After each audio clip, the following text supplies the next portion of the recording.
Hello everyone, and I wish you all a wonderful day. Today we're going to dive into a dramatic story about Hana, a woman who thought she had finally found peace by growing vegetables and selling them at the local market, until the past suddenly returned. When her cruel ex-husband Nam and his mother show up, demanding she repay a debt that was never hers and trying to force her to go with them, the situation quickly turns tense. But just when things seem hopeless, someone unexpected steps in to protect her. Will Tuan be able to stand up to Nam and keep Hana safe? Let's find out in today's story. And if you enjoy stories like this, don't forget to subscribe to the channel so you won't miss any upcoming videos. Before the sun had fully risen, Hana was already awake. The sky was still pale and quiet, and a thin layer of morning mist covered the small field where she worked. Rows of green vegetables stretched across the land. Mustard greens, lettuce, herbs, and a few bunches of spring onions swaying gently in the breeze. Hana moved slowly between the rows, carefully cutting the vegetables she would bring to the market that day. She handled every bundle with care, shaking the soil off the roots before tying the stems together with thin pieces of string. This had become her daily routine, simple, quiet, peaceful. After everything she had endured in the past, Hana no longer dreamed about wealth or luxury. All she wanted was a life she could control with her own hands. And growing vegetables had given her exactly that. She placed the last bundle into a woven basket beside her and let out a small breath. "That should be enough for today," she whispered to herself. She lifted the basket and began arranging the vegetables neatly inside. Once everything was ready, she placed the basket into a large carrying bag made from thick fabric. The bag was heavy, but Hana was used to it. She slipped the strap over her shoulder and lifted the load onto her back, adjusting it carefully so the weight rested evenly. Then she began walking toward the market. The path from the field to town wasn't long, but it required effort. Hana walked steadily along the dirt road, the bag of vegetables swaying slightly behind her. The morning air was cool, and the sounds of the village slowly came to life around her. For Hana, these quiet moments were precious. They reminded her that she was free from the people who once controlled her life, free from the lies and accusations that had followed her for years. But sometimes the past has a way of finding you, even when you think you've escaped. The town market was already busy by the time Hana arrived. Vendors were arranging their goods, calling out to customers, and preparing for the morning rush. The air was filled with the scent of herbs, fresh vegetables, and steaming bowls of soup from nearby food stalls. Hana walked to the same corner she used every day. She carefully lowered the heavy bag from her shoulder and placed it on the ground. Then she began taking out the vegetables one by one, arranging them neatly on a small wooden mat. Bundles of greens were lined up carefully. Herbs were tied into smaller bunches. Everything looked fresh and vibrant. A woman who often bought vegetables from Hana stopped by. "Oh, Hana, you're early today," she said with a smile. Hana nodded politely. "I harvested them before sunrise." The woman picked up a bundle of mustard greens and inspected it. "They look beautiful," she said. "I'll take 2. Hana weighed the vegetables and handed them over. Moments like this made her feel calm. For months now, life had been simple. She worked in the field, brought vegetables to the market, and slowly saved what little money she earned. It wasn't much, but it was honest work, and no one had the right to take it away from her. At least, that's what she believed. Because not far away, someone had just spotted her, and the people she feared most had finally found her again. Nam stood at the edge of the market with his mother. They had been searching for Hana for weeks. At first, they thought she had fled to another town. But a few days earlier, someone had mentioned seeing a woman who looked exactly like Hana selling vegetables at this very market. Nam hadn't believed it immediately, but when he arrived and saw her with his own eyes, a cold smile slowly spread across his face. "There she is," he said quietly. His mother followed his gaze. The moment she saw Hana, her expression hardened instantly. So she's been hiding here, she muttered.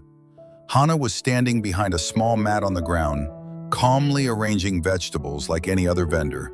To anyone else, she looked ordinary, but to Nam and his mother, she was someone who owed them, someone who had run away, someone who needed to be dragged back.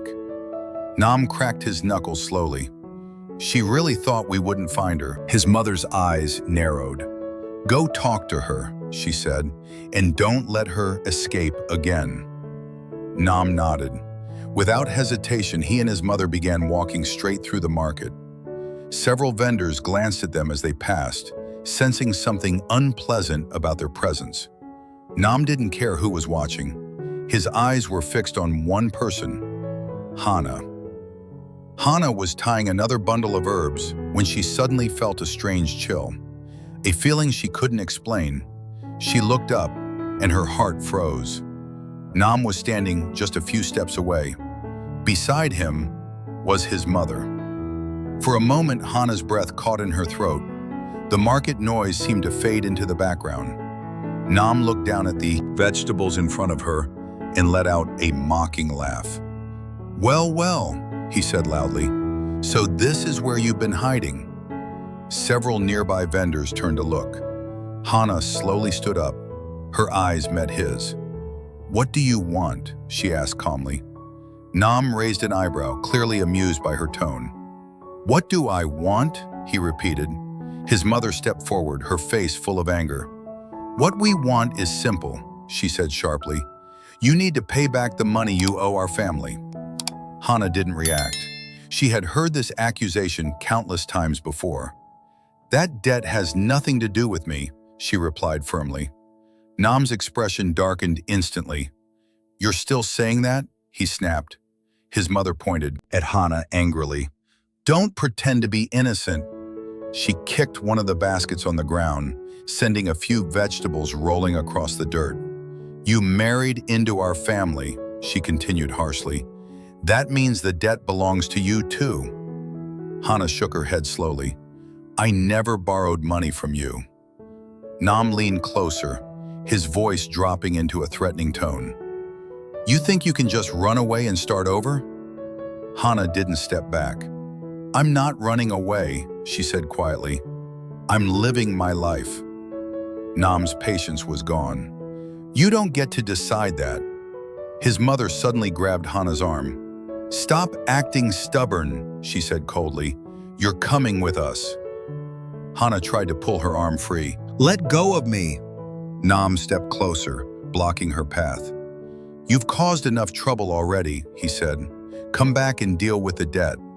Several vendors nearby were now watching nervously, but no one dared to interfere. Nam reached out and grabbed Hana's other arm. Let's go. Just as he tried to drag her away, a firm voice suddenly cut through the crowd. Take your hands off her. The entire market turned. A tall young man was pushing his way through the crowd. It was Tuan. He had just arrived at the market to buy vegetables. But the moment he saw Hana being bullied, he didn't hesitate. Tuan walked straight toward them. Then he stepped in front of Hana, placing himself between her and Nam. His eyes were calm, but cold.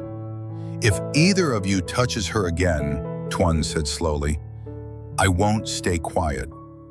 The market fell completely silent, and for the first time that morning, Nam stopped smiling. For a few seconds, the entire market seemed to hold its breath. People who had been whispering moments earlier now stood completely still. Even the usual sounds of bargaining and conversation faded into the background.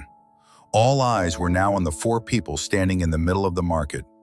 Nam, his mother, Hana, and the man who had just stepped forward to protect her, Tuan. Nam narrowed his eyes as he looked at the stranger standing between him and Hana. Who are you supposed to be? He asked coldly. Tuan didn't answer immediately. Instead, he glanced briefly over his shoulder to check on Hana. Her wrist was still slightly red where Nam's mother had grabbed her. Are you okay? He asked quietly. Hana nodded, though she still looked shaken. I'm fine, she said softly. Tuan turned back to face Nam. Only then did he finally respond. "That doesn't matter," he said calmly. "What matters is that you let go of her." Nam let out a short laugh. "You think you can just walk in here and tell us what to do?" His mother stepped forward again, pointing angrily at Tuan. "This has nothing to do with you," she snapped. "Stay out of it." But Tuan didn't move. He stood firmly in front of Hana, blocking them completely. "I saw everything," he said. "You were dragging her away." Nam crossed his arms. "And what if we were?" Tuan's voice remained steady. "Then you were wrong." Nam's expression darkened. Behind him, a few of his friends who had been waiting nearby slowly moved closer, sensing that the situation might turn into a confrontation. One of them whispered, "Nam, do you want us to handle this?" Nam waved a hand slightly, signaling them to wait. He looked back at Tuan with a mocking smile. "You don't understand the situation," Nam said. He pointed toward Hana. "That woman owes our family money." Several people in the crowd exchanged uncertain glances. Tuan didn't react. "I heard what she said earlier," he replied calmly. "She told you that debt isn't hers." Nam scoffed. "Of course she would say that." His mother quickly added, "She married into our family. That makes her responsible." But Tuan simply shook his head. "That's not how it works." Nam's patience was beginning to run out. "Listen," he said sharply, "this is a family matter. Mind your own business and walk away." Tuan took a step forward instead. "No." The single word was calm, but firm. That answer clearly surprised Nam. "You're really trying to play hero," he sneered. Tuan looked him straight in the eye. "I'm just stopping you from bullying someone." A quiet murmur spread through the market. Some of the vendors nodded slightly in agreement. Nam noticed the reaction immediately, and it made him even more irritated. He stepped closer to Tuan. "You have no idea who you're dealing with," he said quietly. Tuan didn't back down. "I don't need to." Nam suddenly grabbed Tuan by the collar of his shirt. Gasps came from several people nearby. "You think you're brave?" Nam growled. Tuan remained calm. "If you keep causing trouble," he said evenly, "I'll call the police." The word police made Nam hesitate, just for a moment. His mother immediately spoke up. "Don't listen to him," she said quickly. "He's just bluffing." But Tuan had already taken out his phone.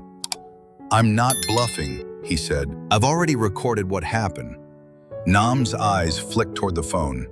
The tension shifted instantly. Around them, several people in the market had started pulling out their own phones as well. Some were clearly recording. Nam slowly released Tuan's collar.